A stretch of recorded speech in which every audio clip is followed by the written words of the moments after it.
Hola, hola, hola, ¿cómo estamos? Hola, Lisbeth, ¿qué tal? Buenas tardes a cada uno. Si estamos, si nos vemos, si estamos con calor, ¿qué tal? Buenas tardes, señores, qué gusto encontrarnos. A ver, estamos preparados para empezar nuestro trabajo el día de hoy, ¿cierto? ¿Cómo están esos ánimos? ¿Tranquilo? Gracias, Leonardo. Espero que se encuentren de maravilla y a pesar de todo, pues que el ánimo esté siempre en primer lugar, ¿cierto? Sí, nuestro canal de literatura para la familia. Ya, vamos.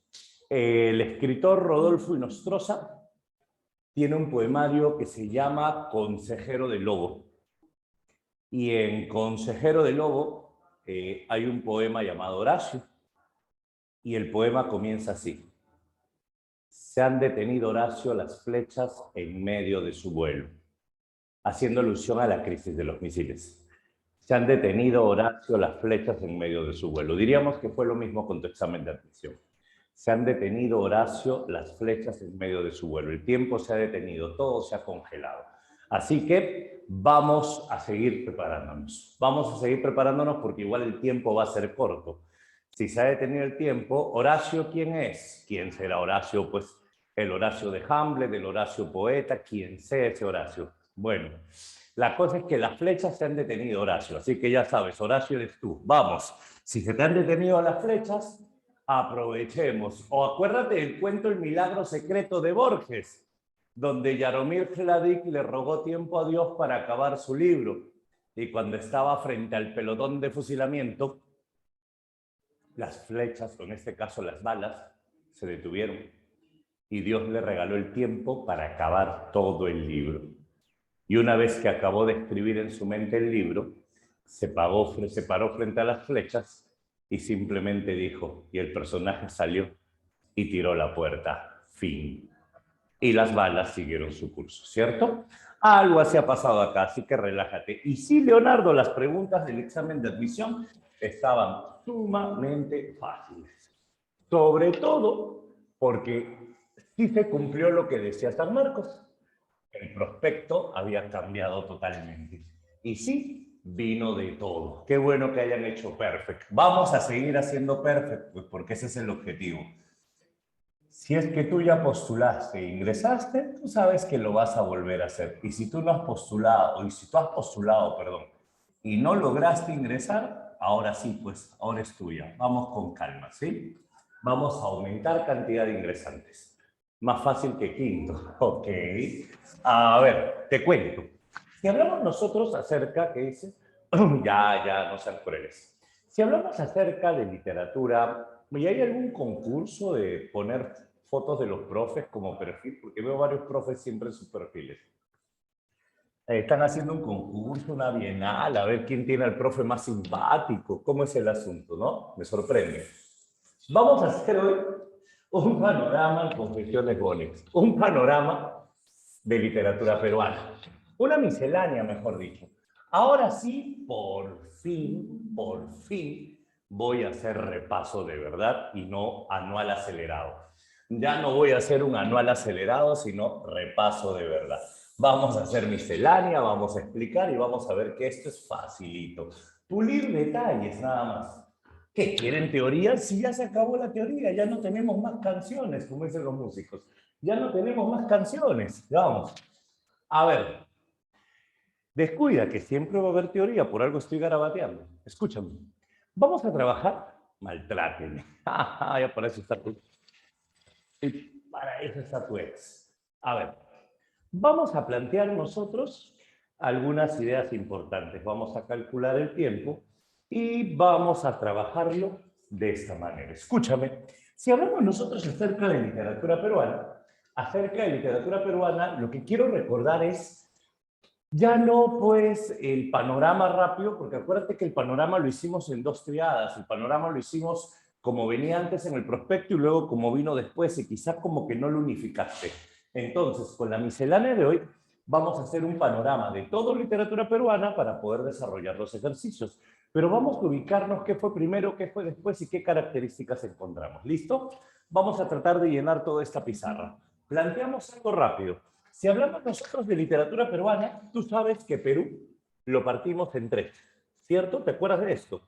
Pero de esas 3 en que lo vamos a partir, en el examen de admisión nos interesan solo 2. La primera, acuérdate que corresponde al Perú prehispánico. Listo, no te compliques, esto no viene, así de fácil. Perú prehispánico no viene. Profe, ¿qué hago con mi literatura quechua? Quechua prehispánica no está en el prospecto. El prospecto comienza a partir de 1532. Por eso se dice que la literatura peruana para San Marcos tiene unos rasgos peculiares, a diferencia de otras universidades.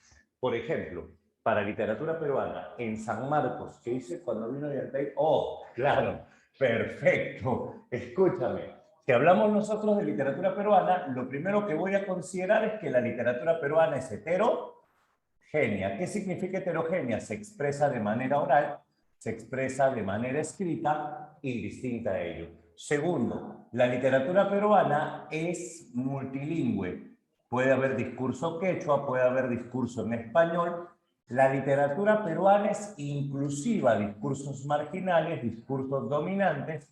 La literatura peruana se caracteriza porque es pluricultural. Cada lengua abarca toda una cosmovisión. Y por último, la literatura peruana tiene una tensión entre la oralidad y la escritura. Que dice, profe, pero vino temas fuera del prospecto. En literatura no. En literatura no vino ningún tema fuera del prospecto. Además, literatura quechua en San Marcos nunca lo han considerado hasta el año que 98, 99, de ahí no te compliques. ¿Listo? En área F, sí, donde ingresaste. Ok, vamos. Esto es lo básico para entender literatura peruana. Joaquín, ¿tienes tiza blanca? Me los olvidé. Dejo mis tizas allá. A ver, ahora, si hablamos nosotros acerca de literatura peruana, en prehispánica, ¿qué es lo único que ha considerado San Marcos a lo largo de la historia? San Marcos considera como literatura prehispánica a una literatura aborigen, concepto general. Es una literatura aborigen que no tiene escrituras, ágrafa u oral, una literatura colectiva y una literatura ritual. Pero ten cuidado, para Villarreal, para Callao, es una literatura quechua. Para San Marcos no. Para San Marcos es una literatura multilingüe. ¿Por qué? Porque el quechua no es la única lengua prehispánica. ¿Te das cuenta? Otro detalle que tienes que considerar aquí, que lo prehispánico no lo va a considerar San Marcos literatura peruana por una sencilla razón. Antes de 1532 no hay Perú, pues. Antes de 1532 no es Perú. El Perú comienza recién con la llegada de los españoles. Por eso también no se considera literatura peruana. ¿Qué dices? Ah, ya. Ahora, si hablamos nosotros acerca de 1532, el segundo momento lo vamos a llamar dominación española. Una pregunta tonta, 1532, ¿qué siglo es? 1532 es siglo, tú lo sabes, ¿cierto? 16, perfecto. Una pregunta, ¿y qué cosa estaba en España en el siglo XVI? Vamos, intertextualidad, ¿qué es lo que estaba en España en el siglo XVI? Ya te demoraste, ya te demoraste. Ya ves, un favorcito. Si tú ya has estado en repaso, e incluso si tú ingresaste, incluso si tú hiciste perfect, en literatura me refiero, la humildad es lo más grande, vamos, ¿ves? Recuerda, vamos recordando, no vayas a caer en la soberbia y no prepararte realmente. ¿Qué cosa es lo que pasaba en el siglo XVI? El Renacimiento. Y el Renacimiento es la primera parte del siglo de oro español. Porque la segunda parte, ¿cómo se llamaba? Eso sí te acuerdas, dilo. La segunda parte, la segunda, 17, exacto, barroco. Una pregunta, ¿cuál es la primera corriente literaria que llega al Perú? ¿Renacimiento o barroco? ¿Cuál es la primera corriente literaria que llega al Perú? ¿Renacimiento o barroco? Barroco, excelente. El Renacimiento no llega al Perú. Profe, pero el Inca Garcilaso es renacentista. Sí, pero no llega al Perú. Entonces, él se fue a España, él lo aprendió en España. El Renacimiento no es la primera corriente, la primera siempre va a ser el barroco, por una sencilla razón, porque el Renacimiento pregona el antropocentrismo y acá la Iglesia dominaba y la Iglesia no iba a permitir que el Renacimiento llegue como tal. A lo mucho llegó el humanismo, pero no el Renacimiento. Amaril y Diego de Ojeda eran escritores humanistas, pero ningún renacentista. ¿Listo? La primera corriente fija va a ser barroco. Ahora, si hablamos de dominación española, hay tres momentos. Cuando llegan los españoles le llamas conquista. Cuando se establece el virreinato le llamas colonia. Y cuando se lucha por la independencia le llamas emancipación. ¿Te acuerdas de eso? ¿Cierto? Ahora, si hablamos nosotros acerca de la literatura de la conquista, en esta etapa tenemos la producción de las crónicas. Eso es lo que va a destacar acá. Y tú sabes que si hablamos de crónica, la crónica es una versión directa. La crónica es una versión apasionada. La crónica es una versión contada por los testigos de los hechos y con mucha subjetividad. ¿Listo? Si hablamos nosotros acerca de la conquista, en la conquista dos autores te pide San Marcos. El primero, el Inca Garcilaso, Gómez Suárez de Figueroa, el hijo de Isabel Chimpuobyo con Sebastián García Lazo, el primer mestizo biológico y espiritual, aquel cronista que tuvo formación incaica como formación española y que después de viajar a España y descubrir que la visión del mundo incaico era errónea en casi toda España, decidió escribir una nueva versión. Y esto se llamaría Los Comentarios Reales de los Incas. Los Comentarios Reales de los Incas fue publicado en Lisboa en 1609. Los Comentarios Reales de los Incas va a ser un libro en donde el Inca Garcilaso rememora el linaje materno. No exalta mamá, rememora, perdón, el linaje materno. Y es acá, en los Comentarios Reales, donde el Inca Garcilaso no va a mencionar españoles, solo menciona incas. El único momento donde menciona brevemente españoles es en la primera parte cuando habla del origen del nombre Perú, porque el origen del nombre Perú tiene que ver con los indígenas secuestrados por los españoles, pero nada más. Luego, cuando habla del imperio incaico, Manco Cápac con Mama Ocllo, la leyenda. Y luego te habla de la organización del imperio incaico, Manco Cápac, Sinchirroca, Yoquiyupanqui, Maitacapa, Capac Yupanqui, Carroca, Yaguaruaca, Huiracocha, Pachacútec, Tupac Yupanqui, Huayna Huáscar y Atahualpa. Y la obra termina con las guerras civiles entre Huáscar y Atahualpa. Todo eso es la primera parte. En esta primera parte, lo que nosotros vamos a tener es, que dice esta que se luce, obvio, tengo con qué lucirme, cuando uno tiene, aprovecha, ya lo vas a aprender. Vamos, en esta primera parte, lo que vamos a tener nosotros es la corrección de otros cronistas. Vamos a corregir otros cronistas, vamos a cambiar la visión de otros cronistas. Por ejemplo, lo que va a hacer el Inca Garcilaso es manifestarse dueño de una versión privilegiada. Y cuando hablamos de versión privilegiada es por dos motivos. Por el linaje real, porque él tiene la versión real del imperio incaico, y segundo, por el dominio del quechua, porque los españoles no dominan el quechua. Esos dos se podrían decir que son los juicios de valor del Inca Garcilaso. Y la segunda crónica se llamaría Historia General del Perú. Y acá comenzamos con el descubrimiento del Mar del Sur. Y es acá, en esta parte, en donde van a comenzar los viajes de expedición. Es acá en esta parte donde van a darse la captura de Atahualpa. Es aquí donde te voy a hablar del cuarto del rescate, la llegada de los españoles hasta el Cusco, el conflicto entre Almagro y Pizarro, y todo termina con las guerras civiles entre los españoles. Este libro es póstumo, publicado en 1617. El Inca Garcilaso muere el 23 de abril de 1616.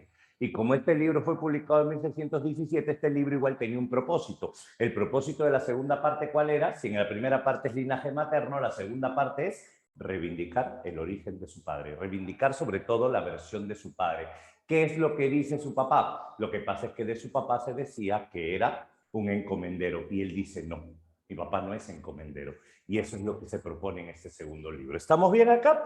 Aquí nosotros vamos a tener, por ejemplo, la Florida del Inca, aquí vamos a tener la traducción de los diálogos de amor, aquí vamos a tener, por ejemplo, la genealogía de García Pérez de Vargas. Esto es etapa de la conquista. Segundo punto, colonia. Si hablamos de la colonia nos referimos en la literatura peruana al virreinato. Y dentro del virreinato, escucha, dentro del virreinato nosotros vamos a tener sobre todo la literatura quechua colonial, no hay más. En San Marcos no te viene Amarilis, en San Marcos no te viene Juan del Valle Caviedes, no. En San Marcos la literatura colonial solo es quechua colonial, ¿correcto? Y si hablamos de quechua colonial, el único texto que está en el virreinato es el drama anónimo quechua Ollantay. Ubícate en algo, estamos en el siglo XVI. La conquista da inicio al XVII en parte y durante el virreinato pasamos del 17 al 18. ¿Estamos bien? Es acá que este drama quechua Ollantay va a tener una característica importantísima que vino en el examen de San Marcos, ¿te acuerdas? A nivel formal, te mencionan el verso octosílabo, te mencionan el personaje cómico, ya pues, Ollantay tiene fondo y tiene forma. A nivel formal, ¿cómo es la forma de Ollantay? Siglo de oro, nada más. Siglo de oro. ¿Qué significa? Ollantay es un drama en 3 actos que tiene personaje cómico y está compuesto con versos octosílabos. Todo eso es siglo de oro español. Y si hablamos de Ollantay por el fondo, el fondo sí es incaico. Y en el fondo te centras en 2 temas. El conflicto del poder, el poder absolutista Pachacútec y el poder benévolo Tupac Yupanqui. Y el amor que lo puede todo. El amor que rompe barreras sociales. Eso sería en cuanto al drama quechua Ollantay. Recuerda que dice cuál era la diferencia entre fondo y forma. No seas malo, no te voy a hacer roche. No te preocupes, estamos para aclarar dudas. Pero bueno, la diferencia entre fondo y forma. Mírame. ¿Qué estás viendo? ¿Fondo o forma? Fondo o forma. Estás viendo la forma, ¿cierto? Pero cuando nos conocemos, cuando vamos conociéndonos, ¿qué vas conociendo? El fondo. La forma es lo de afuera, el fondo es lo de adentro. La forma es el estilo, la estructura, el narrador, el género, el tipo de verso. El fondo es el tema, el mensaje, el sentimiento, la historia. Esa es la diferencia entre fondo y forma. ¿Listo? No te preocupes.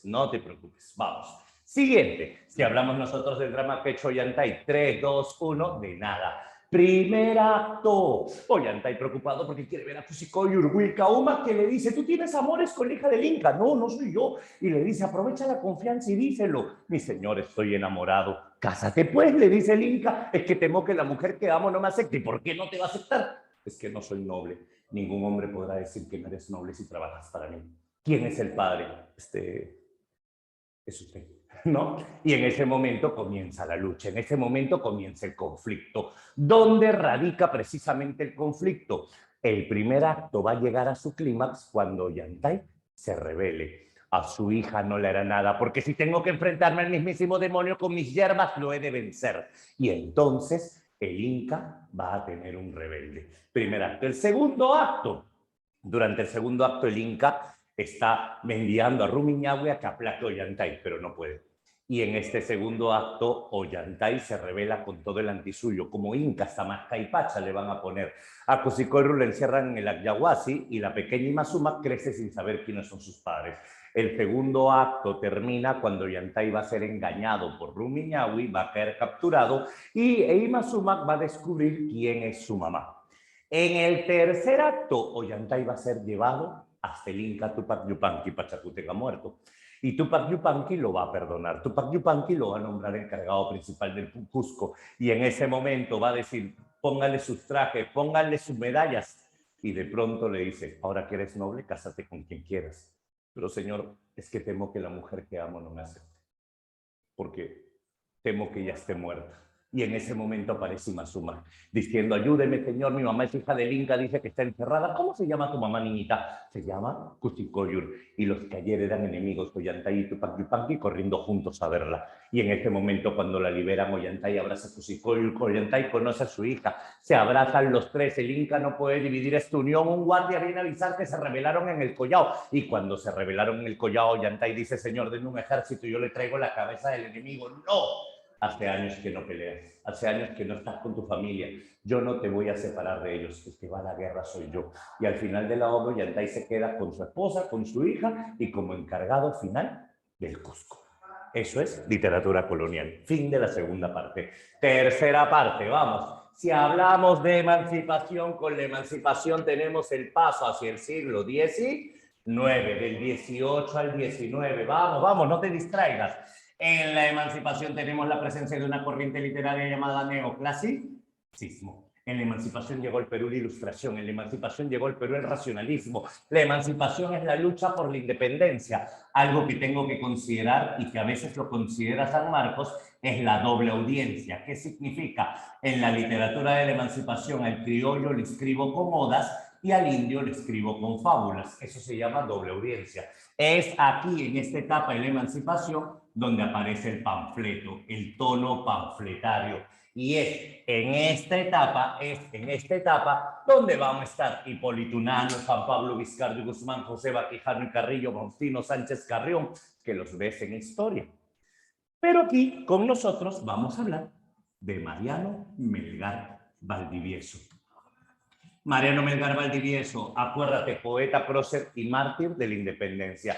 No estoy rapeando, Leonardo, estoy enseñándote todo lo que no recuerdas de la secundaria en 1 hora y media. Eso es lo que estoy haciendo. Si hablamos nosotros acerca de Mariano Melgar Valdivieso, lo primero que tenemos que recordar es Silvia, porque Mariano Melgar Valdivieso es el precursor del romanticismo. Y si hablamos de Mariano Melgar con Silvia, comenzamos cuando la conoce. Puede el mundo entero conjurarse contra mi dulce amor con tiranía dura y con todo su poder contra mí armarse. Silvia es mía y yo soy de ella. Luego, cuando deja el sacerdocio, el papá le dice, te vas a Lima y postulas en San Marcos. Y Mariano Melgar se va para Lima y la ve en el balcón. Porque a ver, te volví, Silvia querida, y triste, ¿para qué? Para trocarse mi dolor en una triste despedida. Y Mariano Melgar se marchó. Cuando Mariano Melgar llegó a Lima, conoce el Yarabí. El Yarabí se parece a Ollantay en algo. ¿En qué? Fondo y forma. Escucha y no te distraigas. Si hablamos del Yarabí, el Yarabí tiene forma española, rigor neoclásico, lenguaje culto, métrica regular, versos de 7, versos de 11, rima consonante. Eso es forma. Y si hablamos del fondo, el Yarabí tiene fondo indígena, proviene del jarabo incaico, la paloma, la mujer ausente. Y Mariano Melgar comienza, vuelve que ya no puedo vivir sin tus cariños, vuelve mi palomita, vuelve a tu dulce nido. Mariano Melgar escribiría después, todo mi afecto puse en un ingrato y un inconstante me llegó a olvidar. Si se trata de un afecto sincero, amor, amor no quiero más amar. Dolidísimo. Luego Mariano Melgar regresa a Arequipa, le encuentra y dice, si no es para amar o ser amada, solo casada, súbdito primera, la mujer no ha nacido para nada. Dolidísimo. Y al final, Mariano Melgar, cuando sentía que su vida no valía nada, conoció a Mateo Pumacahua, a los hermanos Angulo, y es acá donde Mariano Melgar se vuelve auditor de guerra. Y es aquí donde Mariano Melgar escribiría odas, por ejemplo, da la libertad, por fin puedo gritar con el pecho abierto y sin temor, fábulas, por ejemplo, como El cantero y el asno, o Los gatos, ¿te acuerdas? Gato blanco, gato negro, gato blanquinegro, peleando entre ellos cuando el perro viene y los devora, gato blanco criollo, gato negro indio, gato manchado mestizo, ¿te acuerdas? Si en algo nos parecemos a los gatos, ¿tendremos esperanza, hermanos? Pregunta Mariano Melgar. Precisamente esto es lo patriótico, y en el año de 1815 Mariano Melgar sería capturado en Humachiri y sería condenado a morir fusilado por traición a la corona española. Y cuenta la leyenda de los Miro Quesada que Mariano Melgar estaba parado cuando le preguntaron cuál es tu última voluntad, y él dijo, yo no tengo por qué pedir última voluntad porque esta ya está concedida. Veo el día en que se larguen de mi tierra como perros con el rabo entre las piernas, porque hoy matarás a Mariano Melgar Valdivieso, pero son muchos Marianos Melgar los que te falta matar, y mi pueblo ya está despertando. Fusilado en 1815, arrancado los brazos, arrancado las piernas, cortada la cabeza, enterrado, expuesto en diversos lugares y luego enterrado. Mariano Melgar se ganó el apelativo de poeta, prócer y mártir de la independencia. 1815, 6 años antes de la proclama de la independencia y días antes de cumplir 25 años. ¿Correcto? Hasta acá, todo dominación española. ¿Qué tal el resumen? ¿Recordaste? ¿Todo bien? Háblame. Sí, sí, sí. Perfecto. Todo eso es un primer bimestre de cuarto de secundaria, más o menos, para que te acuerdes, ¿ya? A ver, pregunta número 1. Ayúdame, ayúdame, ayúdame. Uy, ¿qué pasó? Esta de acá, esta de acá. ¿Esta es la que te han mandado? Esta es la de la vez pasada. Un ratito, un ratito, un ratito, un ratito, un ratito, un ratito. A ver, ¿todo es lo mismo? Sí, sí, sí. Este es el que hicimos la semana pasada. Te reenvío por WhatsApp lo que les mandé. Un segundito, creo que hubo una confusión con la miscelánea. A ver, yo lo tengo por acá, la tengo en PDF. Aquí está, sí, sí, ya me parece. Claro, esa miscelánea la hicimos la semana pasada. Ya decía yo, estoy hablando de Perú y me vienen figuras literarias. Ya está, ya te lo mandé el material. ¿Sí? Sí, sí, literatura peruana. Ya se los acabo de mandar a Joaquín para que se lo haga llegar y yo lo voy a leer por acá, no hay problema, ¿ya? Listo, ya está, descuiden, no hay drama con ello. ¿Qué dice? Ah, justo lo han mandado por Drive, creo. Ya, a ver. La primera pregunta dice, en relación a la literatura peruana, marque la alternativa que completa correctamente el siguiente enunciado. Escúchame, la literatura peruana es un campo complejo. Pregunto, ¿por qué es un campo complejo? Por todo esto, por todo esto. Entonces, A, la conquista no ocasionó ruptura con la época anterior. Mentira, ¿cómo no va a ocasionar? B, incluye obras desde la oralidad y la escritura. ¿Tú qué dices? C, incorpora producción escrita desde la época incaica. No seas malo.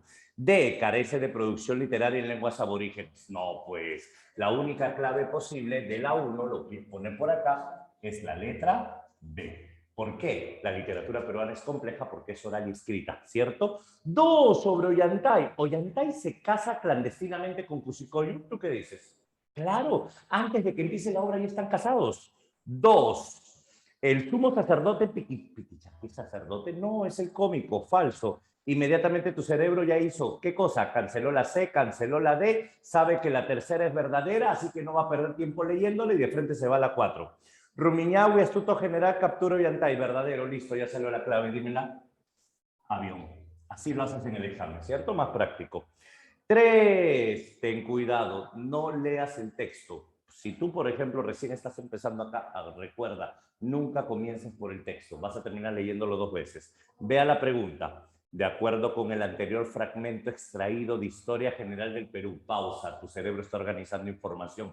Historia General del Perú, segunda crónica de Garcilaso, a partir de la conquista, busca reivindicar a su padre, publicado póstumo en 1617. Todo eso aparece en tu mente, ¿cierto? Dime que sí. Dice, marque la afirmación correcta. Mira, sin leer el texto, ¿qué te parece si descartamos las absurdas? La rivalidad entre defensores de indios y conquistadores. Sabemos que eso no es un tema de Garcilaso. Elogia la imagen de Pizarro. No es un tema de Garcilaso. Describe las luchas internas entre españoles e indígenas. No existen luchas internas entre españoles e indígenas. Luchas internas entre indígenas o luchas internas entre españoles. Ya salió la clave, no leíste el texto y te enteraste que la 3 es la D. Oye, pero ¿de qué habla el texto? No sé, pero expone las disyuntivas entre españoles durante la conquista, es el único tema. ¿Quieres comprobarlo? Descuida, no te estoy estafando. Vamos a ver. 3 caballeros famosos que le conocieron sobre él para matarle o rendirle. El uno se llamaba Francisco de Ulloa, el otro Miguel de Vergara, el otro Gonzalo Silvestre. Me estás diciendo que 3 españoles quieren matarlo. Este se cayó al lado derecho de Gonzalo Pizarro. Ya, pues, más pruebas quieres. Miguel de Vergara al lado izquierdo, Francisco Ulloa iba al lado de Miguel de Vergara, los dos iban más cerca de Gonzalo Pizarro y le iban dando grandes estocadas por los costados. ¿Qué es eso? Guerra civil entre los españoles. ¿Listo? ¿Ya ves? Así salen las preguntas. ¿Se entiende? O un poquito más lento. Yo me emociono que estamos en repaso extremo, ¿se entiende, no?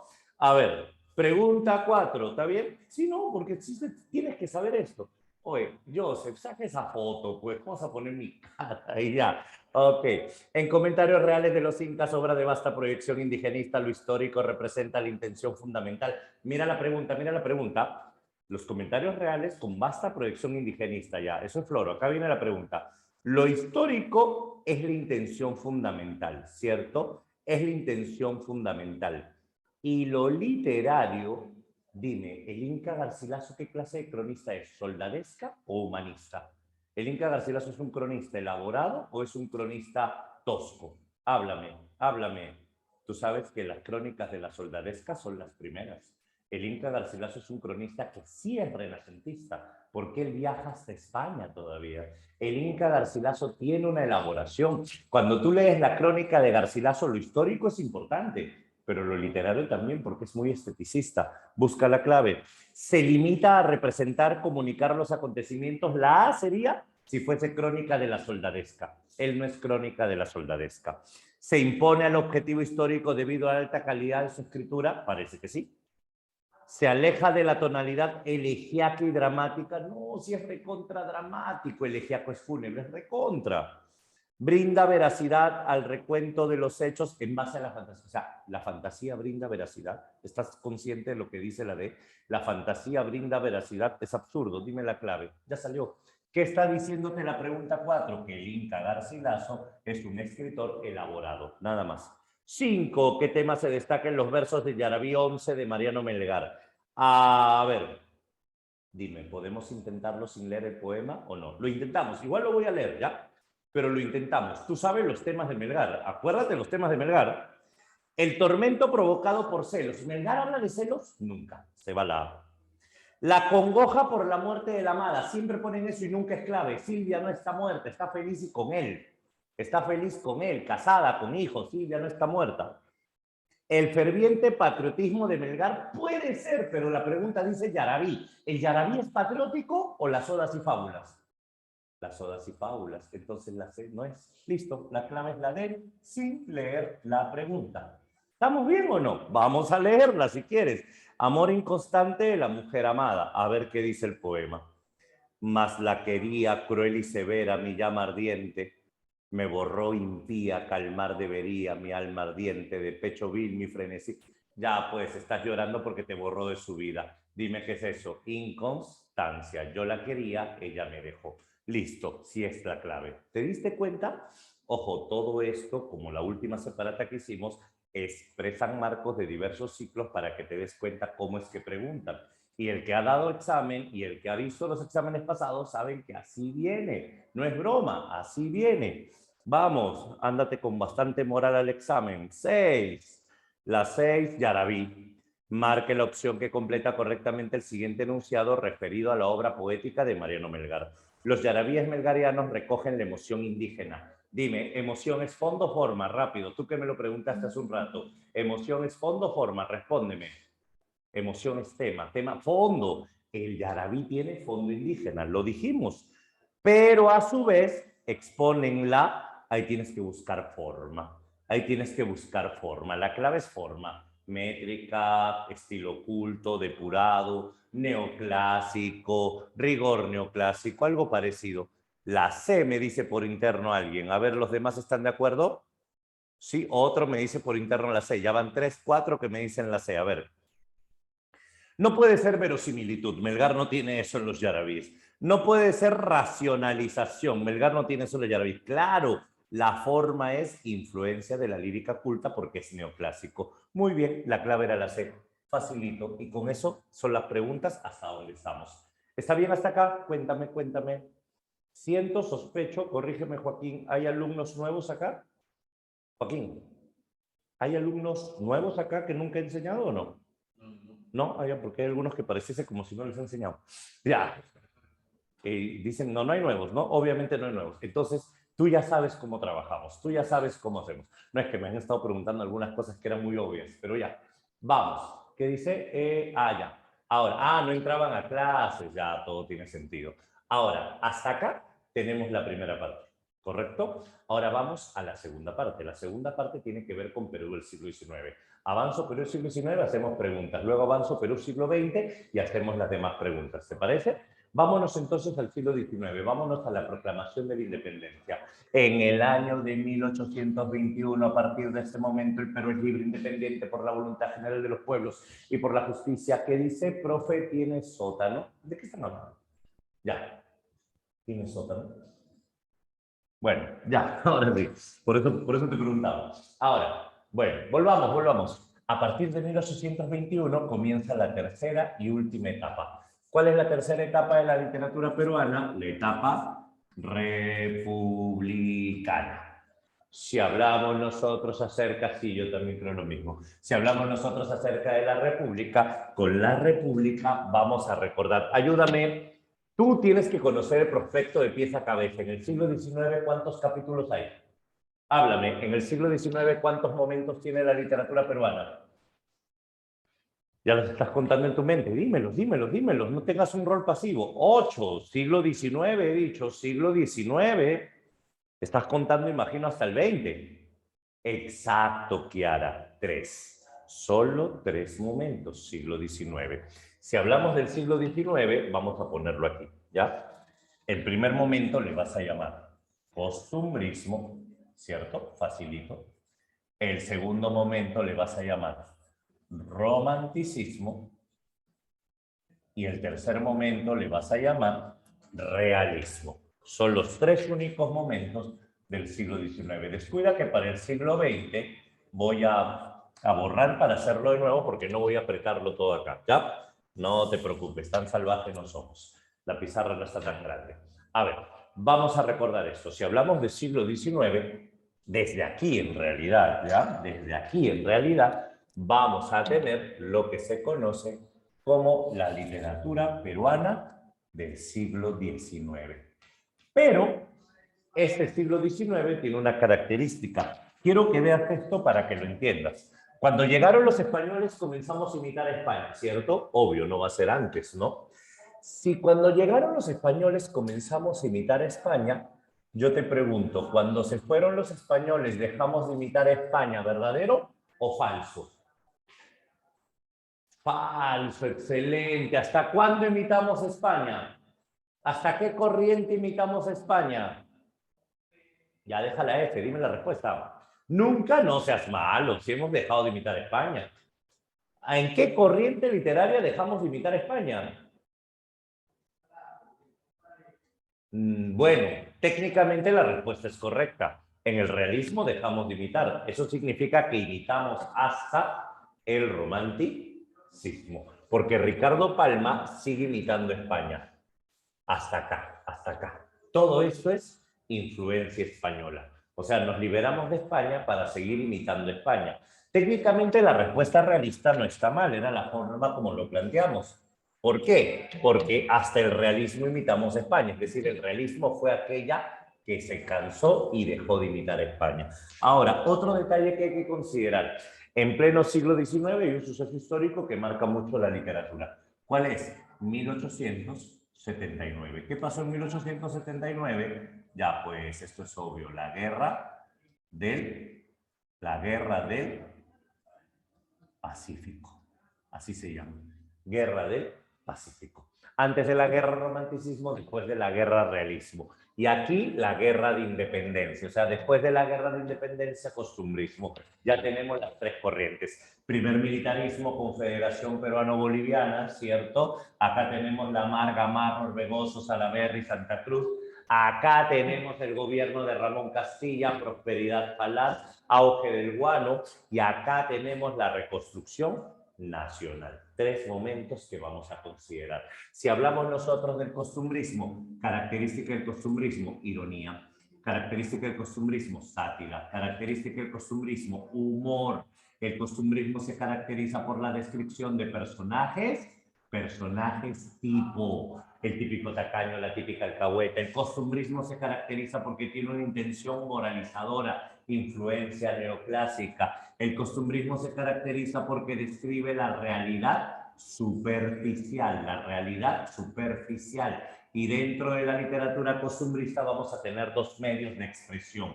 Por un lado tenemos el teatro, porque en esta época se componen comedias, y por el otro lado tenemos la prensa, porque en los periódicos se publican poemas y cuadros de costumbre. Acuérdate que acá vamos a tener dos. El anticriollismo de Felipe Pardo, no está en el prospecto, Felipe Pardo, y el criollismo de Manuel Asensio Segura. Para aquellos que dicen, a veces vienen temas fuera del prospecto, yo te cuento algo.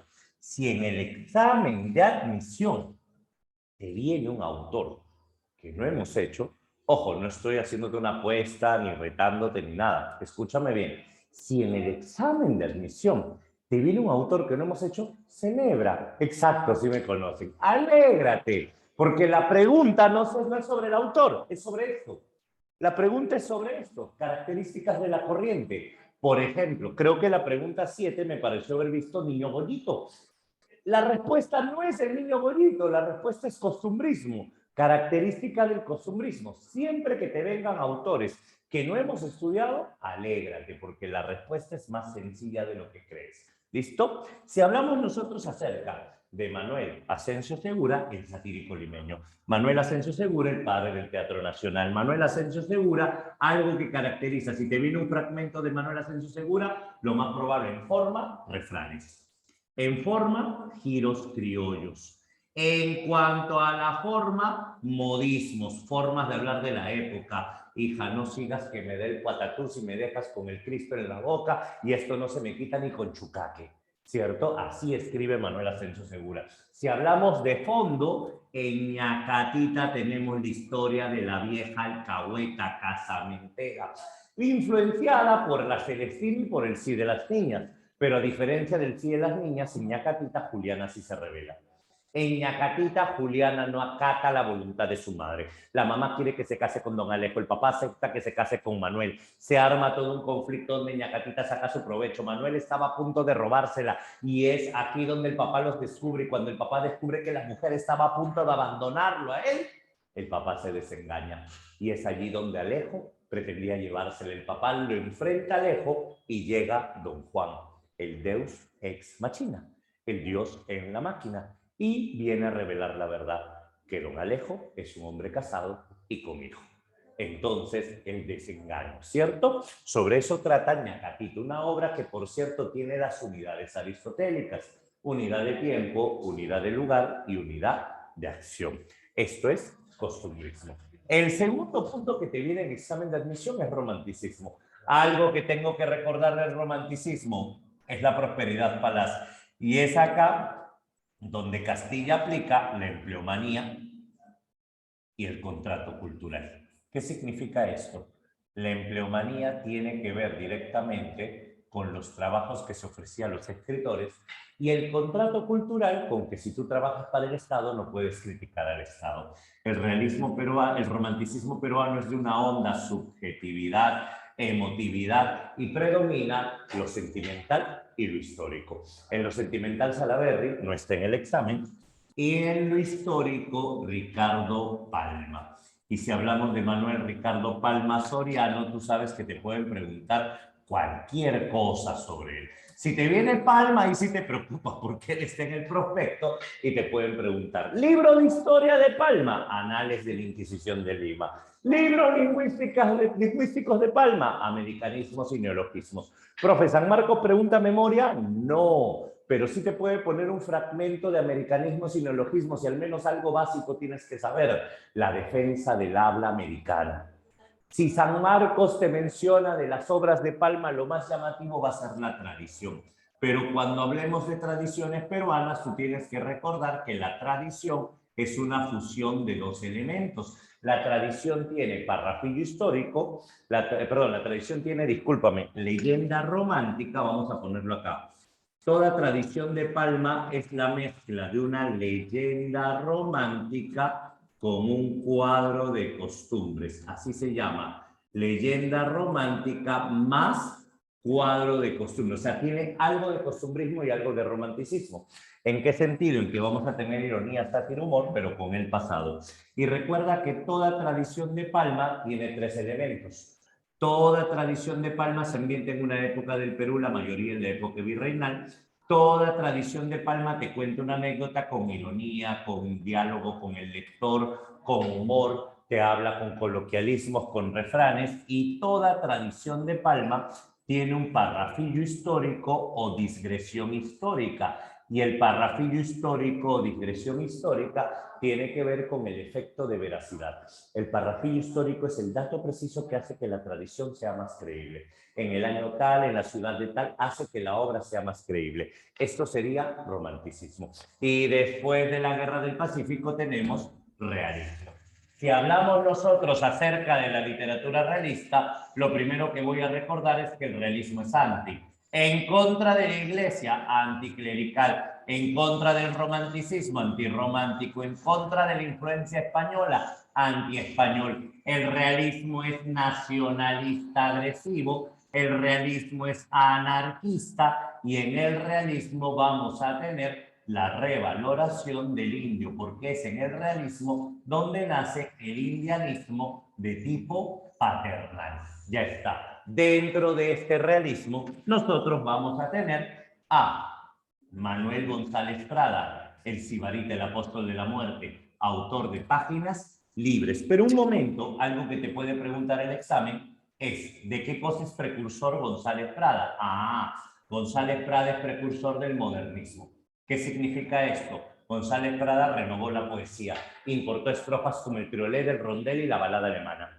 Manuel González Prada haría una poesía armoniosa y esteticista, pero González Prada también es precursor del indigenismo porque él es indianista paternal. Él creía que para que el indígena alcance dignidad había que darle educación. Exacto, Vanessa, y González Prada también es precursor del socialismo porque él plantea una renovación total. Dentro de esta literatura, Manuel González Prada va a destacar, por páginas libres. Ten cuidado que González Prada escribe páginas con J, pero no le vayas a llamar ortografía caprichosa, ¿cierto? No le vayas a llamar ortografía caprichosa. ¿Por qué? Porque ortografía caprichosa es Vallejo, solo en Vallejo viene esto. Lo que podríamos decir es que es ortografía fonética, una escritura fonética. ¿Por qué? Porque González Prada no escribe por capricho, escribe como suena, que es distinto, ¿correcto? Escribe como suena. Ahora, otro detalle que vamos a tener con Manuel González Prada dentro de Páginas Libres, el discurso en el Politeama. ¿Qué te preguntan? Primero, positivismo. Segunda idea de este discurso, vamos a tener los viejos versus los niños. Renovación. Otra idea importante en cuanto al indio, ¿cómo se reivindica? Educación. Y González Prada dice, aquellos que están en el umbral de la vida se reúnen hoy para darle una lección a los que se acercan a las puertas del sepulcro. El niño quiere recuperar con el oro que el viejo no supo defender con el hierro. Y es ahí donde diría, ustedes que son superiores a vuestros padres tienen la misión de escribir un bochornoso epitafio de una generación que se va, marcada por una guerra civil de medio siglo, una quiebra fraudulenta y la cercenación del territorio nacional. Y de pronto diría, los viejos deben temblar ante los niños porque toda generación nueva es acusador y juez del anterior. Y al final diría cosas como, la mano brutal de Chile arrancó nuestra carne y machacó nuestros huesos, pero las verdaderas armas del enemigo, las armas van a ser nuestra ignorancia y nuestro espíritu de servidumbre. Dos palabras claves, ignorancia y espíritu de servidumbre. Si hablamos de servidumbre es porque para González Prada somos descendientes de los súbditos de Huayna Cápac y descendientes de los súbditos de Carlos V. Traducción, la columna vertebral tiende a torcerse.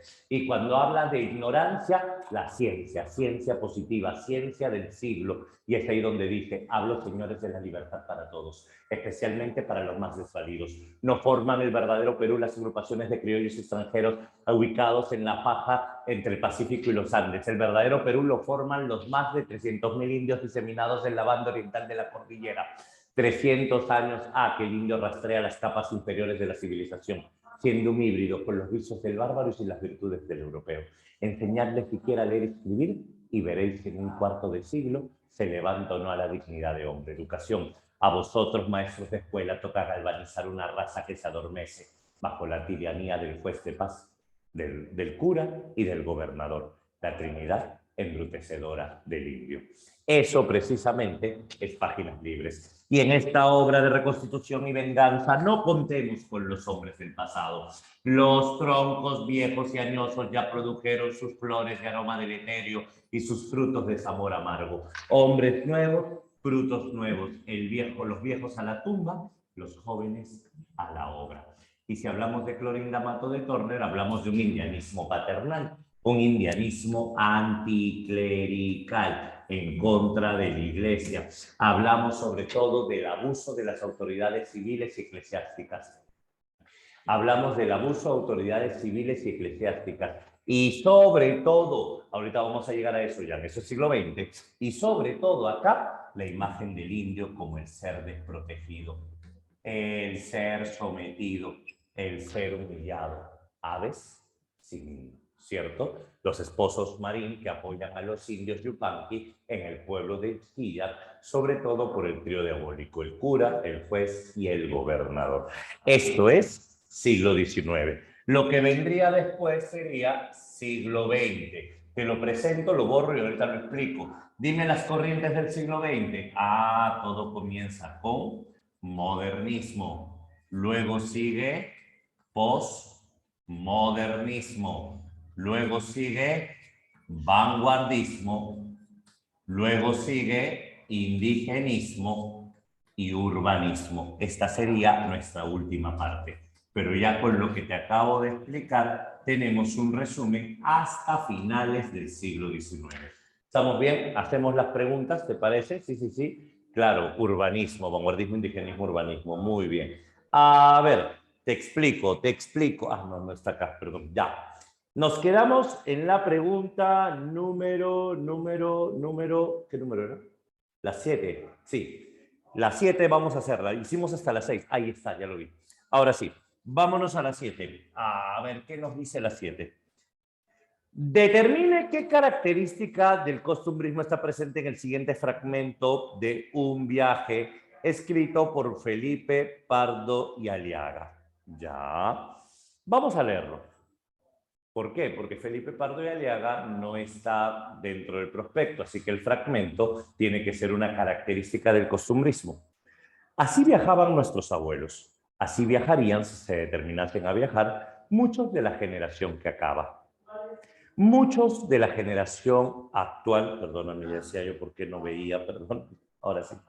Muchos de la generación que acaba, muchos de la generación actual que conservan el tipo de los tiempos del virrey Avilés. Y ni aún así viajarían otros por no viajar de ningún modo. Está criticando, ¿cierto? Crítica. Pero las revoluciones hacen al hombre a fuerza de sacudirlo y pelotearlo, el mueble más liviano y portátil. Y los infelices que desde la infancia le han tenido por atmósfera han sacado de ellas en medio de miles de males el corto beneficio siquiera de una gran facilidad locomotiva. Ya, te está hablando de cómo se viajaba, cómo se viajaría antes. Vamos, A, exaltación del modelo europeo como símbolo de modernidad. ¿Menciona Europa en algún momento? Te pregunto. ¿Menciona Europa en algún momento? No, entonces no vayas a marcarla. Perspectiva enjuiciadora con respecto a las costumbres del pasado. Ah, estás criticando la forma de viajar. ¿Es crítico, satírico? Parece que sí. Tono evocador como instrumento de lucha ideológica y política. ¿Hay alguna lucha ideológica en el niño Goyito? No. Presentación de costumbres vinculadas a la ciudad y el campo. ¿Habla del campo en alguna parte? No. La única característica del costumbrismo sería lo enjuiciador, lo crítico, lo satírico. Clave sería la letra B. Ya está, letra B. 8. Ñacatita. En el diálogo anterior de Ñacatita principalmente resalta el habla popular a través del pausa. Si te dice habla popular son refranes, giros criollos, modismos. Búscalo en la clave. Burdo retrato de personajes, eso no es habla popular. Interés económico en Ñacatita, eso no es habla popular. Uso de expresiones coloquiales, eso sí es. Gusto por la intriga, eso ni siquiera es habla. ¿Te diste cuenta? Sin leer el texto, habla popular sería la C. ¿Y lo tiene? Vamos a ver, con que no hay forma de que entre tu marido por vereda. Cada día está más terco, no hay que tocar otra tecla, sino matarlo, dejarlo. Ahora he tenido una gresca con él, pero para nada, si es más duro que una peña. Sí, ahí habla popular. 9. Lee el siguiente fragmento extraído de la tradición tras la tragedia El Sainete y marca la alternativa que responde a la siguiente pregunta. Mira. ¿Cuál es la función que cumple el dato histórico en Ricardo Palma? Sin leer la pregunta. ¿Para qué sirve la intromisión de un dato histórico en Palma? Se llama parrafillo histórico, se llama digresión histórica. ¿Cuál es el propósito? Generar un efecto de verosimilitud. Búscalo mientras voy leyendo.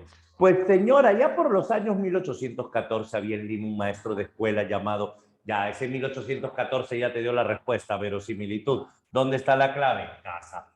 Casa, perfecto. 10 también, sí. Marque la alternativa que contenga un enunciado correcto sobre el romanticismo peruano. A ver, busca algo correcto sobre el romanticismo y me dices cuál es. Búscalo. ¿Cuál sería la respuesta? Habla. Dice, ¿expresa un nacionalismo agresivo? No, ese es el realismo. ¿Es el primer movimiento literario republicano? No, ese es el costumbrismo. Aparece a mediados del siglo... Ya, pues, demasiado fácil. Castilla, casa. 11. Sobre González Prada marca las afirmaciones correctas. Buscó nuevos horizontes literarios al rescatar la tradición española. Dime, ¿González Prada rescató España? ¿Exaltó a España González Prada? Nunca. Entonces, si la primera es falsa, tu mente inmediatamente A y C se van, ¿cierto? A y C se van. Ya hiciste eso en el examen, las tachaste con odio. 2, desarrolla una actitud racionalista contraria a la subjetividad romántica. Sabes que es verdadera porque si no, no habría clave, y es obvio que sí. Aquí se define todo. Reivindicó al indio mediante el uso de una prosa pasadista y exótica. O sea, reivindicó al indio con un lenguaje antiguo, un lenguaje refinado. No, pues él es paternalista y propone que el indio es educación. Y la 4, renovó la lírica con el triolero y rondel. Eso sí, ¿cuál sería la clave? Dedo. Ya está. Pregunta 12. La obra en prosa de Manuel González Prada es apreciada por su orientación en verso, renovación poética, triolero rondel. En prosa, renovación ideológica, renovación generacional, renovación política, un cambio en la forma de pensar de la gente. Busca una clave que hable de eso. La B dice, no, no puede ser la B. ¿Por qué no puede ser la B? Porque eso es poesía y te está diciendo prosa, ensayo, prosa. La D, renovación. Ahí está, pues, renovación ideológica, dedo. Muy bien. La pregunta 11, todavía no. Mira, ya vamos media separata. ¿Se entendió hasta acá? ¿Está claro? Cuéntame. ¿Sí? ¿Todo tranquilo? ¿Cómo te sientes? Cuéntame, ¿cómo te sientes? ¿Estás bien, tranquilo, relajado? ¿Todo bien? ¿Todo conforme? ¿Sí? Perfecto. El objetivo es que lo que hagamos a partir de ahora hasta la fecha que se dé el examen, te sientas completamente tranquilo y seguro. Y si algo no sabes, lo reafirmes. Nada más, vamos repasándolo. Listo, voy a hacerte el panorama del siglo XX para que te salgan las otras 10. Pero primero, no sé si alguien querrá la pizarra, no creo, ¿no? Ya a estas alturas una pizarra, no creo, sí. Cuéntame. ¿Habla? ¿Foto o no foto? Habla, que Joaquín le da a tomar o no. Ah, ya le está tomando. Ya está. Listo. Estaba bueno como mega resumen. Es la idea, estamos haciendo un mega resumen ya. ¿Qué nos queda? Sí, ya le tomó. Ahora sí, vamos entonces al siguiente punto, ¿te parece? Ya está. A ustedes les gusta coleccionar pizarras, creo. Bueno, vamos a ver. Para terminar, vamos a hacer un pequeño panorama del siglo XX que nos permita responder las 10 preguntas. Más resumen, no, más resumen ya no, pues más resumen es ponerte los títulos nomás. A ver, lo único que estoy haciendo ahora ya no es explicarte el tema. Lo que estoy haciendo ahora es decirte así directo, ¿qué preguntan de cada capítulo? Es lo único que estoy haciendo. Ya a estas alturas solo nos queda hacer eso.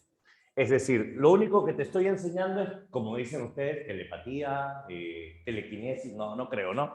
Lo único que estamos viendo en este momento es así, cómo responder las preguntas sin leer las preguntas. Eso es lo que estamos haciendo.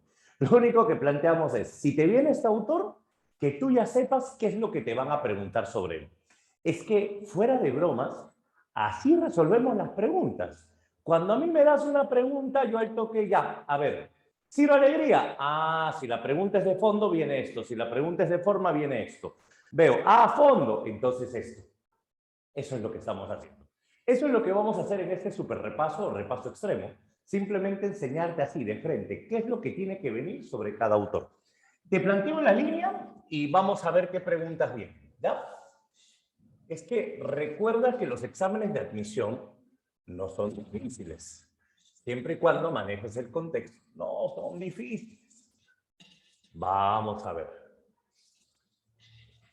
Ahora, fuera de bromas, para la próxima semana voy a traerte, no he tenido tiempo de digitarlo tampoco, es que recién este material pues lo hice ayer, no tuvo mucho tiempo, pero para el otro fin de semana, sí, hasta el 20, bacán Vallejo, ya. Para la próxima clase te voy a traer todas las preguntas que vinieron en los exámenes que tomó San Marcos. Un remix de todo, incluido la separata. Porque quiero ver una cosita en especial. Siempre, escúchame bien, siempre viene al menos una polémica. El sábado, el primer domingo, siempre hay una polémica, una que te deja duda. La de Dante Alighieri con Virgilio el día sábado, por ejemplo, esa fue polémica. La de García Márquez, más de uno se confundió porque no recordó tiempo mítico con tiempo cíclico. Esa fue polémica. Siempre hay una polémica por ahí. ¿Listo? Y también vamos a explicarla. Por eso te digo, la gran mayoría salen así, a la suerte, adivinando, esto va a venir. Pero siempre hay una que nos saca de cuadro que hay que leer bien. ¿Listo? No te preocupes, la de Dante me hacía ingresar, pero ya te va a hacer ingresar, vas a ver. Te va a hacer ingresar. A ver, Perú siglo XX. Si hablamos de Perú siglo XX, ¿cuántos momentos tenemos que considerar? ¿Te acuerdas, te acuerdas, te acuerdas? ¿Cuántos momentos vamos a considerar? Exactamente 5. Vamos a plantearlos nada más como contexto y nos vamos a poner a explicar las preguntas para que veas más o menos cómo se hace esto. Primer punto. Si hablamos nosotros acerca de Perú del siglo XX, tendríamos que plantear lo siguiente. Yo he marcado, a ver, ya, paciencia, paciencia. Que se había uno del yo poético, yo inspirador. Ya, mira, planteamos esto. Descuida que con las preguntas lo vamos a explicar para que tengas un sustento. Primero, siglo XX tenemos modernismo, tenemos postmodernismo, tenemos vanguardismo, tenemos indigenismo y urbanismo. Esto es bastante grande. Descuida que en nuestro sílabo vamos a trabajar más adelante literatura peruana. No pienses que esta es la única vez. No, hoy día es como una miscelánea nada más para darte la bienvenida. ¿Listo? O para celebrar el reencuentro, mejor dicho. A ver, si hablamos nosotros acerca de modernismo, ¿qué es lo primero que tenemos que saber? Claro, un calentito. En el modernismo sabemos que acá inicia el siglo XX. En este modernismo sabemos que lo que te va a preguntar San Marcos es José Santos Chocano. Si yo veo modernismo en un examen de admisión, lo primero que pienso es musicalidad, exotismo, esteticismo. En el Perú, yo sé que vamos a tener una poesía mundonovista, una poesía americanista. Y dentro de todo esto, a quien vamos a estudiar es a José Santos Chocano. Y con José Santos Chocano, lo que vamos a trabajar es el mestizaje, aunque San Marcos no lo pregunta como mestizaje, lo pregunta con el nombre de, ¿te acuerdas, te acuerdas, te acuerdas? Sincretismo, ¿cierto? Para Chocano, sincretismo es igual a mestizaje. Segundo, plasticidad, la presencia de imágenes plásticas. Siguiente, una poesía sugerente, sensorial, metafórica. Esos son los puntos que suele preguntar con Chocano. Por el lado de forma, musicalidad, ritmo, pero por el lado de fondo vamos a tener la representación de imágenes plásticas, el sincretismo, la exaltación del yo poético, y eso es un rasgo neorromántico, así le vas a llamar, neorromántico. Otro punto más, si hablamos de José Santos Chocano, el poemario es Alma América. Y acá tenemos todos estos temas. Podríamos decir incluso que la poesía de Chocano se puede dividir, de tal manera que cuando habla de la historia americana, Chocano es épico, y cuando habla del paisaje americano, Chocano tiene un tono más lírico. Esos dos puntos podríamos señalarlo. Eso es lo que te preguntan de Chocano. ¿Algo más falta? Cuéntame. Creo que es todo sobre modernismo y sobre Chocano, ¿sí o no? Si tú revisas todas las preguntas, y ese es trabajo que yo suelo hacer, así que yo trato de hacerlo para ahorrarte tiempo, si tú revisas todas las preguntas de la Pre-San Marcos sobre Chocano, no han pedido más.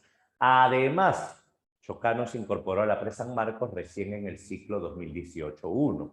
O sea, de Chocano solo ha venido 2018-1, 2018-2, 2019-1, 2019-2. Nada más. En la Pre-San Marcos solo han considerado 16 preguntas de Chocano, porque 4 en cada semana. Entonces, eso es todo lo que se ha preguntado al respecto.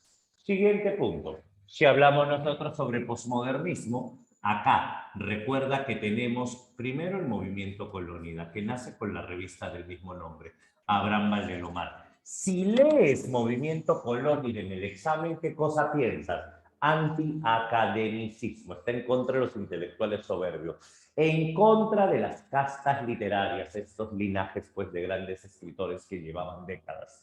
Aquí nosotros vamos a tener lo nacional provinciano, la nueva literatura peruana. Eso es lo que caracteriza a Colónida si te viene un examen. Si te viene Colónida, te viene Valdelomar. Profesor, una vez en la pre vino Percy Gibson, lo mismo pues. Si te dicen este artículo de Percy Gibson publicado en la revista Colónida, ya sabes que la clave va por la definición de Colónida, nada más. ¿Listo? Si hablamos nosotros acerca de Abraham Valdelomar, el Gandhi, el Conde de Lemos, el Anticristo.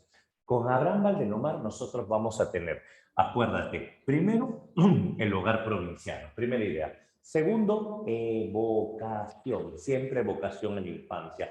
Tercero, infancia provinciana o infancia aldeana frente al mar. Escenas familiares. De manera general, eso es lo que preguntan de Valdelomar. Hogar provinciano, infancia provinciana frente al mar, escenas familiares, evocación. Otra característica de Valdelomar, la descripción. Claro, Pisco, la descripción.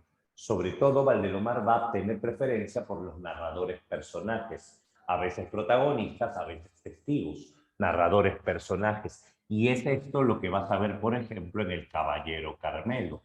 En El Caballero Carmelo tenemos un narrador testigo que te cuenta cómo el Carmelo llegó a casa como regalo del hermano Roberto. Te cuenta cómo el Carmelo era más famoso que el mismo alcalde y cómo se integra al mundo familiar hasta que papá aceptó una pelea. Y cuando papá aceptó una pelea, el Carmelo pelearía contra el Ajiseco en la feria de San Andrés. Y cuando el Carmelo y el Ajiseco se enfrentan en esta feria, precisamente el Carmelo estaba malherido, las cuchillas entraron y salieron por su cuerpo. El Ajiseco era un gallo mucho más joven, hasta que el Carmelo logró encender el brillo de juventud en sus ojos y vencerlo, pero muy malherido a los días muere en casa. Lo que preguntan sobre el final del Caballero Carmelo siempre es el contraste. ¿Qué contraste? La forma como el Carmelo se integra en el mundo familiar y la forma trágica como el Carmelo se tiene que ir de casa. Siempre te dicen que hay un contraste dramático o también lo ponen como contrapunto dramático. ¿Listo? Eso es todo lo que viene sobre Valdelomar. ¿Estamos bien hasta acá? Te aseguro que con esto te tiene que salir la clave, ¿sí? Siguiente. El otro punto es el simbolismo. Si hablamos nosotros acerca del simbolismo y Eguren, de golpe podemos poner las dos, no hay problema, porque es lo mismo, simbolismo y Eguren, vamos a ver. Si te viene un poema de José María Eguren, al ojo tú marcas música o color. Es lo primero que vas a marcar, color y música. Si no hay color, no hay música, poesía pura. ¿Qué es una poesía pura? Una poesía sin elementos sociales, una poesía sin crítica social, sin denuncia social, ni nada de eso. Siguiente, la poesía de Buren habla de mundos de ensueño, mundos de fantasía y recrea de manera sugerente una cosmovisión. Recrea de manera sesgada una cosmovisión. Recrea de manera no explícita una cosmovisión. Siempre preguntan eso, ¿cierto? Por ejemplo, en La Niña de la Lámpara Azul. Te hablan sobre la Niña de la Lámpara Azul, pero en ningún momento te dicen quién es la Niña de la Lámpara Azul. Te hablan sobre el Duque Nuez que se lo comió Paquita, pero no sabes quién es Paquita. No es explícito, ¿correcto? Esto lo vas a ver en simbólicas, donde esté el poema El Duque, o en la canción de las figuras, donde está el poema La Niña de la Lámpara Azul. Esto es todo lo que te preguntan al respecto. Ya está. Ahora, si te pasas al capítulo de vanguardismo, acá sí. Primero, cualquier vanguardista puede venir. Y si te viene cualquier vanguardista, la clave va a ser versolibrismo. Si te viene cualquier vanguardista, la clave puede ser dimensión espacial. ¿Qué cosa es eso? Caligrama. La presencia de un caligrama. Si te viene cualquier vanguardista, la clave puede ser abolición del yo. Así le vas a llamar, abolición del yo. Esto lo tiene cualquier vanguardista que te coloque en el examen.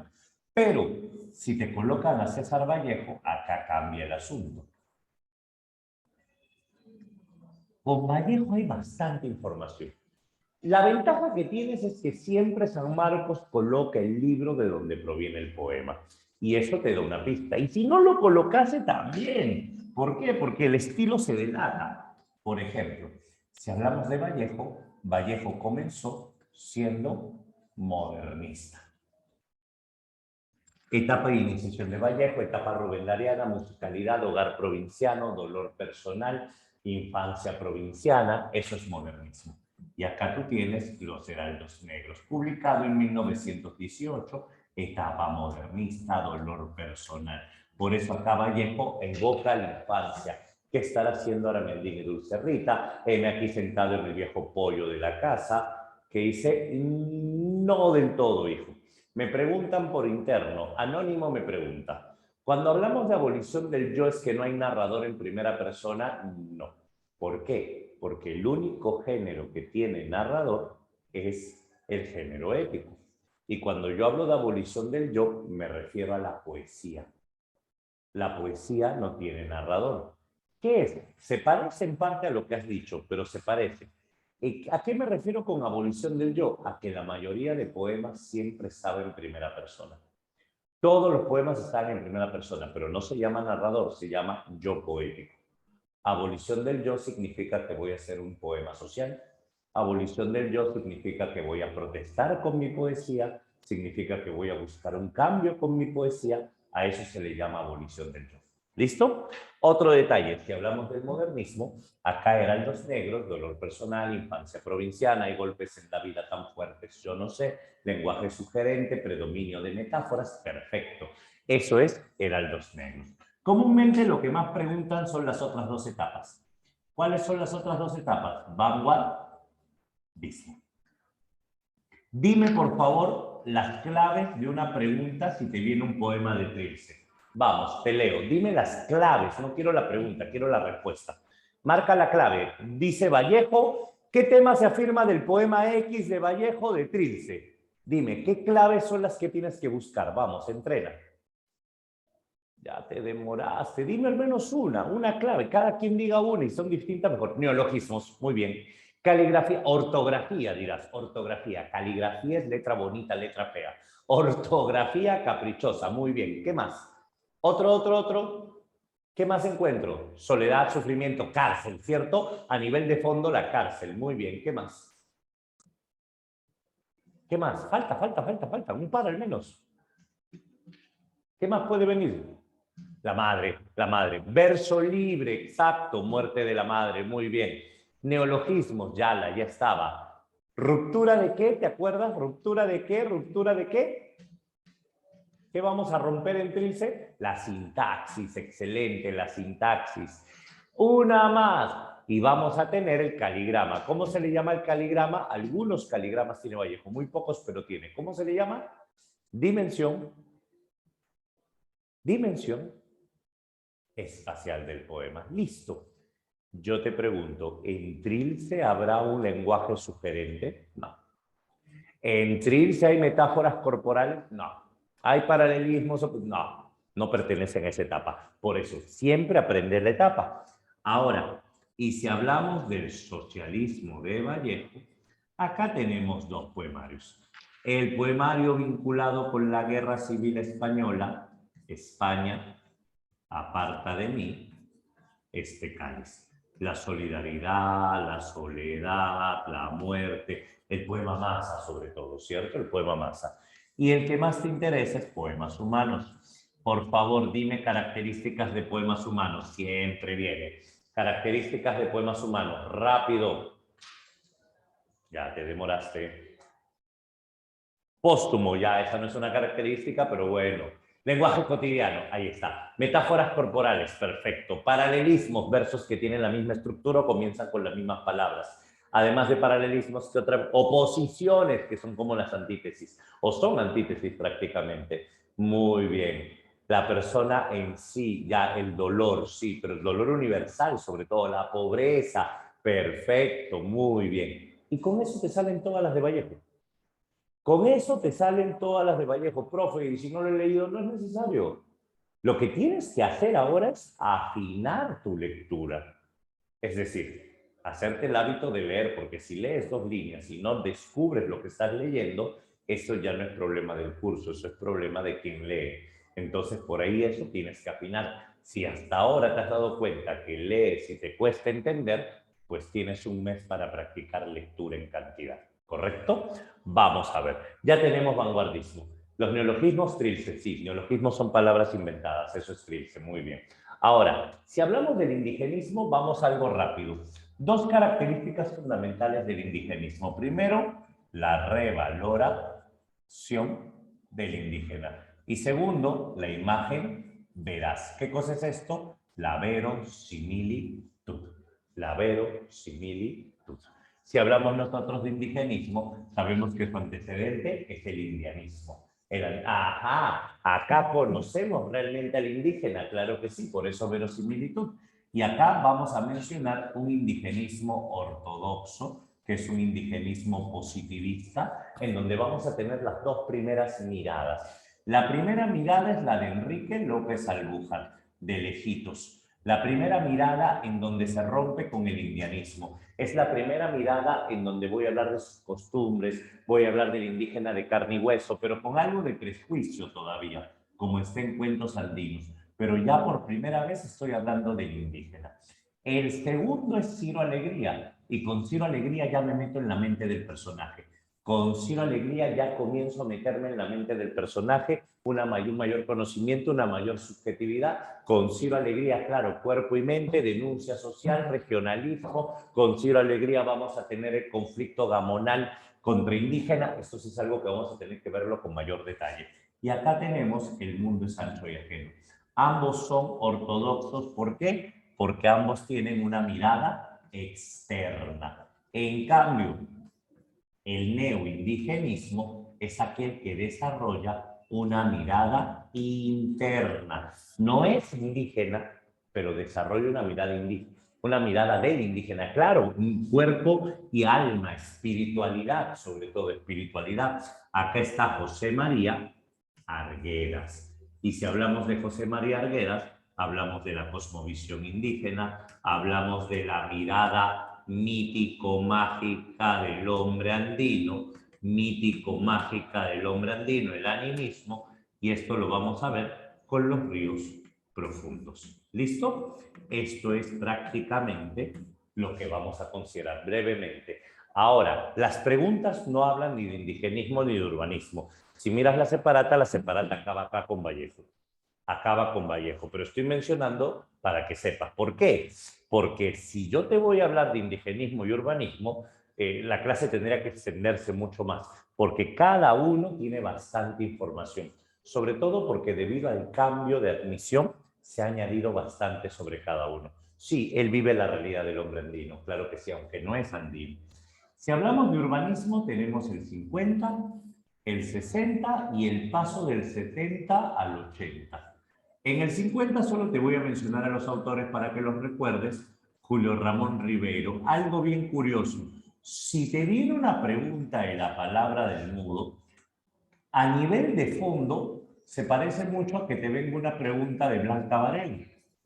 Ambos son escepticistas, ambos tienen una imagen pésima de la vida, ambos tienen un profundo dolor hacia la realidad, ¿cierto? En Canto Villano y en La palabra del mudo vamos a tener cierto descontento con la realidad, aunque en La palabra del mudo tenemos también la imagen del fracasado. Claro, todo esto es a partir de Odría, muy bien.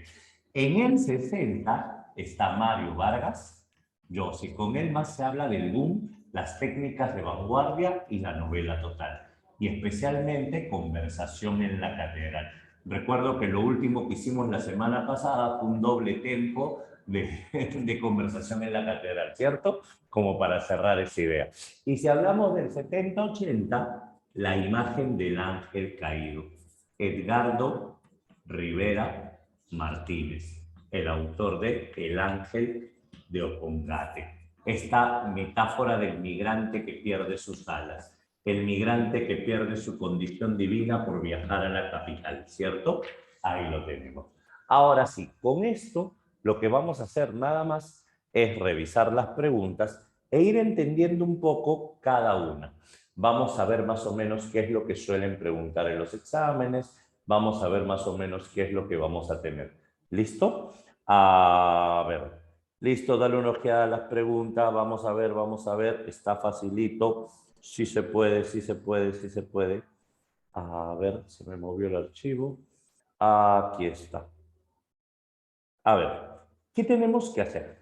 Escúchame, lo que vamos a tener nosotros aquí es analizar un poco lo que corresponde a, primero, el posmodernismo. Pregunta número 13.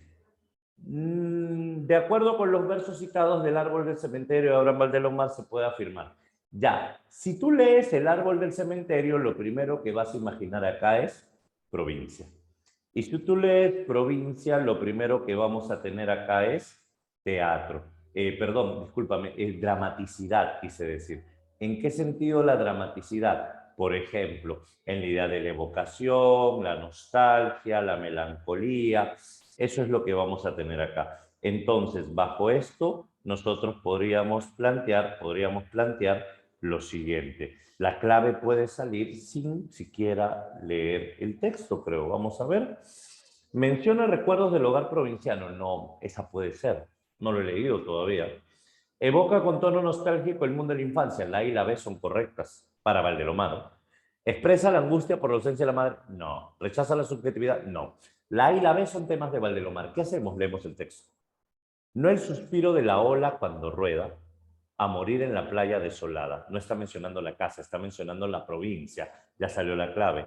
Ni el morir de la tarde en la callada fronda del ave taciturno hospeda, dieron a mi niñez esta que vivo, sed de misterio torturante y honda, donde todos los pasos son inciertos. O sea, no, nada de esto fue lo que le dio la tristeza o el dolor a mi infancia.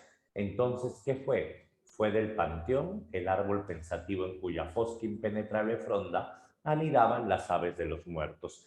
El árbol del cementerio, la B. Sí, el mundo íntimo. Muy bien. Beso. 14. A ver, lee el texto. ¿Qué elementos de la obra de Valdelomar, vamos a poner acá la B para que no se nos vaya a olvidar, 13 besos. ¿Qué elemento de la obra de Valdelomar se aprecia en la cita del cuento El vuelo de los cóndores? Oye, ¿qué clave era en la 12? Diste en la pizarra. Dedo. A ver, te decía, el vuelo de los cóndores, San Marcos no te pide que te lo sepas, pero es la historia de Miss Orquídea, la niña que llega con el circo y el pequeño Abraham, porque se llama Abraham, que se ilusiona con esta niña, ¿cierto? Pero vamos a ver, descripción del ambiente familiar, eso sí tiene Valdelomar. Tono nostálgico e íntimo, eso tiene Valdelomar. Alusiones a Pisco y al mar, eso tiene Valdelomar. Rebeldía del niño narrador, eso no tiene Valdelomar. O sea, 1, 2 y 3, vamos a leer el texto entonces, porque puede ser la A, puede ser la C. Mis hermanos apenas comieron. No veíamos la hora de llegar al circo. Vestímonos todos y listos nos despedimos de mamá. Mi padre llevaba su Carlos Alberto, el traje. Salimos, atravesamos la plazuela, subimos la calle del tren, que tenía al final una baranda de hierro, y llegamos al cochecito que agitaba su campana. Menciona el mar en ninguna parte. Alude a las calles de Pisco, pero no menciona el mar. Entonces no puedes marcar la 3. ¿Cuál tiene que ser? La A. 1 y 2. Ya está. Listo. Pregunta 15. A ver qué nos dice la 15. Selecciona el enunciado que corresponde a una de las características de la obra de Valdelomar. El hermano ausente en la cena pascual. Característica de la obra de Valdelomar. A ver, dolor de las familias humildes de Lima no es una característica de Valdelomar. Exotismo, musicalidad modernista no es una característica de Valdelomar.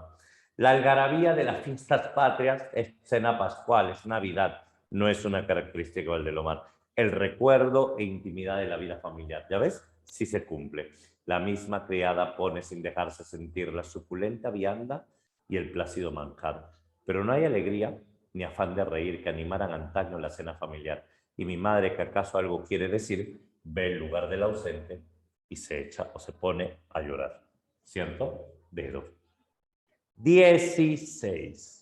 De acuerdo con los versos del poema Sombrero, Abrigo, Guantes de Poemas Humanos. Y llegó tu momento. Escucha, poemas humanos. No mires el poema. Escritura automática. ¿Qué es escritura automática? Escribir lo primero que se te venga a la mente. ¿Eso es socialismo o vanguardia? Eso es vanguardia y Vallejo no lo tiene. Entonces no puede ser esa. Diversos neologismos.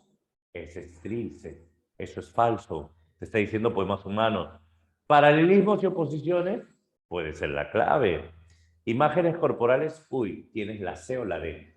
Si los versos te parecen, marcas la C. Y si habla del cuerpo, marcas la D. Entre mis labios, ya salió, pues. Ya salió. Entre mis labios, hechos de jeve, la pavesa de un cigarro humea, y en el humo se ve dos humos intensivos, el tórax del café, y en el tórax un óxido profundo de tristeza. Importa que el otoño se inserte en los otoños, importa que el otoño se integre en retoños, la nube, ya pues, ¿qué sería entonces? No hay paralelismos, no hay oposiciones.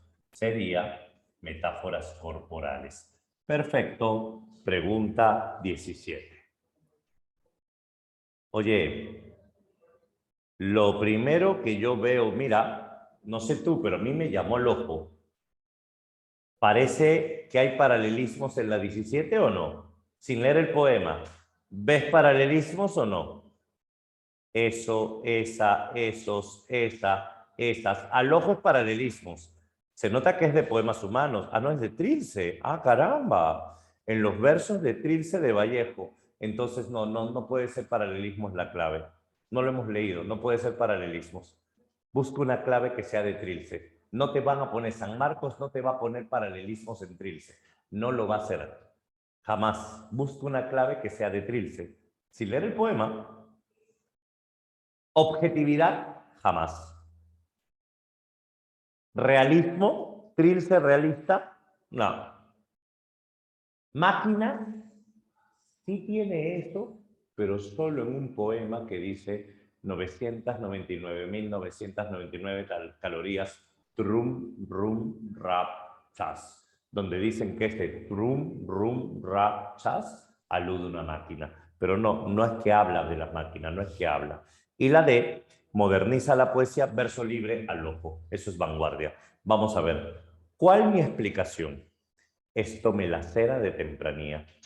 Esa manera de caminar por los trapecios, esos corajosos brutos como postizos, esa goma que pegue la soga al adentro, esas posaderas sentadas para arriba. Claro, esto sí cataloga como paralelismo, pero en las claves no lo van a poner. ¿Se diste cuenta? La clave no es la C, la clave no es la C. A carrito, imagino que dices por el sonido de trum, rum, rachas. Ah, ya. La clave es la D, verso libre. ¿Por qué verso libre? Porque es vanguardia. Es vanguardia. 17 duró 2 horas. ¿Cómo que 17 duró 2 horas? Vamos. 18. Con respecto a los versos citados del poema 9 de Trilce, ajá, el autor, a ver, mira, en la 18 la A dice neologismos, pero dice estilo barroco. ¿Hay estilo barroco en Vallejo? Pregunto eso. Utiliza neologismos que le otorgan un estilo barroco. Yo sé que tú inmediatamente piensas que estilo barroco es complejidad, pero yo te pregunto, en Vallejo, la teoría te habla de un estilo barroco, San Marcos te habla de barroco con Vallejo, ¿se usa la palabra barroco con Vallejo? No, entonces no quieras justificarlo. No, al ojo, no es. Ortografía caprichosa y quiebra la sintaxis. Si vamos a tener acá palabras variadas o palabras escritas de otra manera, podría ser ortografía caprichosa. Y si las oraciones se quiebran, sí podría ser la B. La C, elementos exóticos en la poesía modernista, no, jamás, jamás, jamás. Asume un enfoque crítico y neorromántico respecto a la mujer, no, eso es modernista y es más en Neruda. Parece la B. A ver, ya pues, volver, mira cómo está escrito volver. Fallo volver de golpe el golpe. No ensillaremos jamás el toroso babeo. Mira cómo está escrito babeo. Del egoísmo y de aquel ludir mortal de sábana, desde que la mujer esta ya se rompió la oración. Ahí está tu sintaxis quebrada. ¿Cuánto pesa de general? Ya, pues, ahí está tu sintaxis quebrada. Sí, la 18 sería la letra B. Beso. 19 para acabar. Dos últimas y acabamos. Estamos bien con la hora. En los siguientes versos de 5 metros de poemas, ¿qué característica de la vanguardia se destaca? Es Carlos Oquendo de Amat, no es Vallejo, así que la clave es básica. Verso libre, naturaleza, experimentalismo, uso de humor. Solo pueden ser dos claves, la A o la C. Si no escribe con métrica, es la A. Y si rompe el lenguaje, es la C. Para ti, tengo impresa una sonrisa en papel Japón. Mírame, que haces crecer la hierba de los prados, mujer, mapa de música, claro de río, fiesta de fruta. No rompe el lenguaje. ¿Cuál sería? No puede ser la C. ¿Por qué no puede ser la C? Porque no está quebrando el lenguaje, no está inventando palabras, no está rompiendo la ortografía ni la sintaxis. La clave no puede ser la C. Pero es fácil. Para ti, tengo impreso una sociedad. Hay versos grandes, hay versos chiquititos, versos grandes, versos chiquititos. O sea, la vanguardia, ¿qué cosa tiene? Verso libre. Rompes la métrica y escribes como te da la gana. 20. ¿Qué temas se presentan en los siguientes versos del poema Enereida de los Heraldos Negros?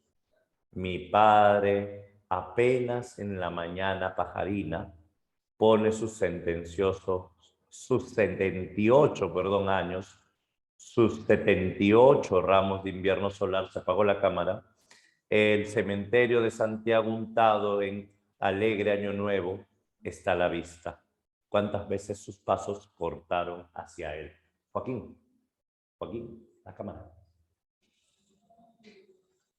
A ver, si te habla de heraldos negros, el hogar provinciano, al ojo, y estás mencionando al papá, estás mencionando sus 78 años, estás mencionando el cementerio de Santiago, ¿cuál sería la clave? ¿Trabajo y solidaridad? No. Explotación social del hombre, sufrimiento, ya salió, pues la familia y el hogar provinciano. Y entonces la pregunta 20, la clave es la letra B. ¿No prende la cámara todavía? Allá. A ver, espérate, está calentando, está calentando. Un ratito, aunque ya nos queda un minuto y ya acabé todas las preguntas, pero a la despedida. A ver. Ahí está, ya. Ok, señores, díganme, ¿se entendió la separata? ¿Estuvo fácil? ¿Se comprendió? ¿Cómo estamos? A ver, ¿qué dice? Ah, ya. Voy a mover la antena. Ya. ¿Sí? ¿Todo bien? ¿Todo tranquilo? ¿Cómo están los ánimos? ¿Bien? ¿Muy claro? Ah, ya, perfecto. El objetivo es ese, ¿sí? Si vamos a trabajar nosotros unas semanas más, lo que tenemos que hacer es ir repasando, ver puntos claves. Más que nada, ahora sí llega la parte práctica. A partir de la próxima semana vamos a hacer full práctica, la mayor cantidad de preguntas posibles como para liberarnos de esto y hacer que todo sea fácil. ¿Ya está, señores? Entonces, el requisito es que tú vengas con la teoría preparada. Te digo el sílabo, escúchame, yo te voy a decir el sílabo en este momento, apréndetelo de memoria para que no digas, no dijo qué tema iba a ser. Semana 1, teoría y literatura universal. Semana 2, literatura española. Semana 3, literatura hispanoamericana. Semana 4, literatura peruana hasta el siglo XIX. Y semana 5, literatura peruana del siglo XX. Es el prospecto nada más. Teoría universal, semana 1, España, semana 2, Hispanoamérica, semana 3, 4 y 5, literatura peruana. En el 4 hasta el siglo XIX, claro, y 5, siglo XX peruano. Gracias, Julio César. Sobre eso van a ser las separatas. Voy a traerte la mayor cantidad de preguntas posibles, DECO sobre todo, y vamos a entretenernos. Bueno, señores, gracias por todo. Cuídate mucho. Siempre es grato verte. Que te vaya de maravilla. 50 preguntas por clase, ¿creen?